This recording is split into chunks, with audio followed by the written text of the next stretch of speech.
महाभारत में रथी, महारथी और अतिरथी किसे कहते हैं, आइए वीडियो में जानते हैं।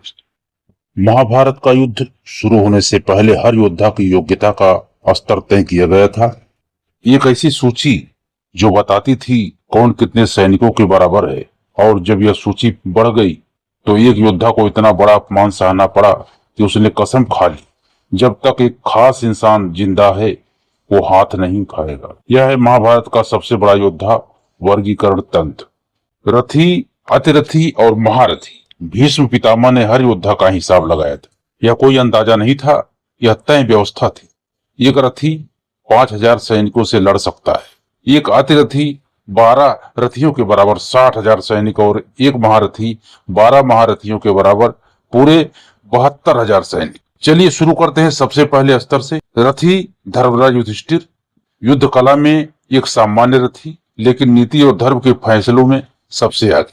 पांडवों के जुड़वा भाई नकुल और सहदेव तलवार और घुड़सवारी की बेजोड़ उस्ताद, दोनों रथी श्रेणी में आते थे। गांधार नरेश शकुनी योग्यता में सिर्फ एक रथी जो रणभूमि में तलवार से नहीं बल्कि अपनी चालों से लड़ता था। सिंधुराज जयद्रथ सूची में सिर्फ एक रथी, लेकिन वरदान से इसी से चक्रव्यूह में अभिमन्यु को फंसाया था। दुशासन समेत दुर्योधन के बाकी 99 भाई संख्या बल में भारी, लेकिन भीष्म की सूची में हर एक सिर्फ रथी था। कौरव इकलौता न्यायप्रिय भाई विकर्ण श्रेणी में रथी, जिसने भरी सभा में द्रौपदी का अपमान का विरोध किया था।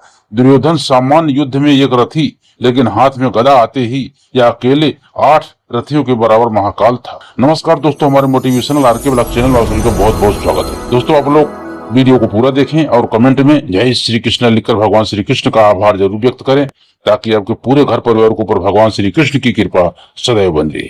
तो दोस्तों, हम आगे बढ़ते हैं। यहीं पर भीम पर भी लागू होता है। गदा के साथ रथियों के बराबर महाभारत के 2 सबसे बड़े गदा योद्धा बराबरी पर। अब अगला स्तर अतिरथी, अकेले 60,000 सैनिकों के बराबर क्षमता रखने वाले महायोद्धा। मध्यराज शल्य नकुल सहदेव के सगे मामा, जिन्हें दुर्योधन ने छल से अपनी तरफ कर लिया। यादव सेनापति कृतवर्मा, कौरवों के वफादार, जिनका नाम महाभारत युद्ध के बाद यादवों के आपसी विनाश से भी जुड़ा है। सात्यकी श्री कृष्ण के परम भक्त और अर्जुन के परम शिष्य, यदुवंश का सबसे तेज और आक्रामक योद्धा। भीम का असुर पुत्र घटोत्कच योग्यता में अतिरथी, लेकिन रात होते ही इसकी आसुरी ताकत सीमाएं तोड़ दी।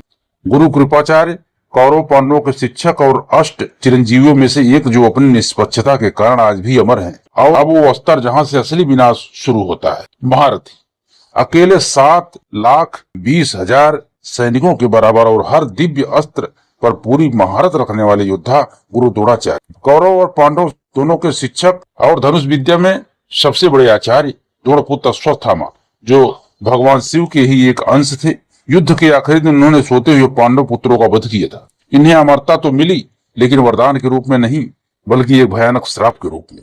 वृषसेन कर्ण का पुत्र अर्जुन के हाथों मारा गया, और इसी मौत के बाद कर्ण और अर्जुन का आखिरी द्वंद्व शुरू हुआ। अब आगे दोस्तों, प्राण ज्योतिषपुर के राजा भगदत्त, देवराज इंद्र के पुत्र, जो युद्ध में दिव्य हाथी ऐरावत लेकर आए थे।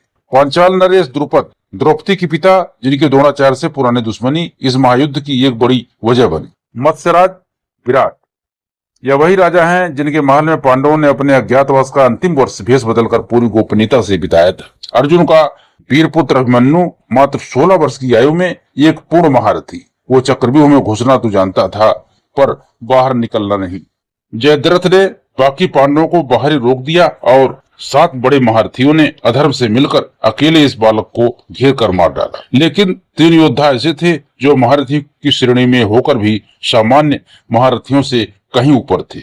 गंगापुत्र भीष्म पितामह, जिन्हें इच्छा मृत्यु का वरदान प्राप्त था, और जो कौरव सेना के सबसे पहले प्रधान सेनापति बने। सूर्यपुत्र कर्ण, जो अपनी अटूट दानवीरता के लिए प्रसिद्ध है, और यही वो क्षण आता है जिसकी बात हमने शुरुआत में की। भीष्म पितामह ने कर्ण को अर्धरथी यानी आधा रथी कहकर उनका भयंकर अपमान किया। इस अपमान से क्रोधित होकर कर्ण ने कसम खाई, जब तक भीष्म पितामह हैं वो युद्ध में शस्त्र नहीं उठाएंगे, और उन्होंने यह प्रतिज्ञा पूरी तरह निभाई थी। पांडवों के सबसे महान धनुर्धर अर्जुन, जिन्हें स्वयं साक्षात ब्रह्मांड के नायक भगवान श्री कृष्ण के सारथी होने का परम सौभाग्य मिला।